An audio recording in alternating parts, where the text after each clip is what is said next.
ಕಾಂಗ್ರೆಸ್ ಸರ್ಕಾರದಲ್ಲೂ ಬಾಕಿ ಬಿಲ್ಗೆ ಕಮಿಷನ್ ಕೇಳ್ತಾ ಇದ್ದಾರಂತೆ. ಸರ್ಕಾರಕ್ಕೆ ಗುತ್ತಿಗೆದಾರರಿಂದ ಡಿಸೆಂಬರ್ ವರೆಗೂ ಡೆಡ್ಲೈನ್ ಅನ್ನ ನೀಡಲಾಗಿದೆ. ಬಾಕಿ ಬಿಲ್ ಬಿಡುಗಡೆಗೆ ಗುತ್ತಿಗೆದಾರರ ಸಂಘ ಒತ್ತಡವನ್ನ ಹೇರ್ತಾ ಇದ್ದಾರೆ. ಕಾಂಗ್ರೆಸ್ ಸರ್ಕಾರದಲ್ಲೂ ಕೂಡ ಬಾಕಿ ಬಿಲ್ಗೆ ಕಮಿಷನ್ ಕೇಳ್ತಾ ಇದ್ದಾರೆ ಎಂಬ ಆರೋಪ ಕೇಳಿ ಬಂದಿದೆ. ಸರ್ಕಾರಕ್ಕೆ ಗುತ್ತಿಗೆದಾರರಿಂದ ಡಿಸೆಂಬರ್ ವರೆಗೂ ಕೂಡ ಡೆಡ್ಲೈನ್ ಅನ್ನ ನೀಡಲಾಗಿದೆ. ಬಾಕಿ ಬಿಲ್ ಬಿಡುಗಡೆಗೆ ಗುತ್ತಿಗೆದಾರರ ಸಂಘ ಒತ್ತಡವನ್ನ ಹೇರ್ತಾ ಇದ್ದಾರೆ. ಒಂದೆಡೆ ಸಿಎಂ ಗರಂ, ಮತ್ತೊಂದೆಡೆ ಡಿಕೆ ಶಿವಕುಮಾರ್ ಅವರು ಫುಲ್ ಅಲರ್ಟ್ ಆಗಿದ್ದಾರೆ. ಗುತ್ತಿಗೆದಾರರನ್ನ ಮಾತುಕತೆಗೆ ಆಹ್ವಾನಿಸಿದ ಡಿಸಿಎಂ ಡಿಕೆ ಶಿವಕುಮಾರ್. ಗುತ್ತಿಗೆದಾರರ ಆರೋಪದ ಬೆನ್ನಲ್ಲೇ ಡಿಸಿಎಂ ಫುಲ್ ಅಲರ್ಟ್ ಆಗಿದ್ದಾರೆ.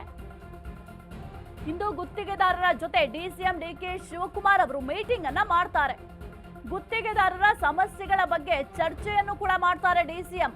ಈ ಒಂದು ಸಭೆಯಲ್ಲಿ ಜಿಬಿಎ ವ್ಯಾಪ್ತಿಯ ಎಲ್ಲಾ ಪಾಲಿಕೆಗಳಿಗೆ ಡಿಸಿಎಂ ಭೇಟಿಯನ್ನ ಕೊಡ್ತಾರೆ.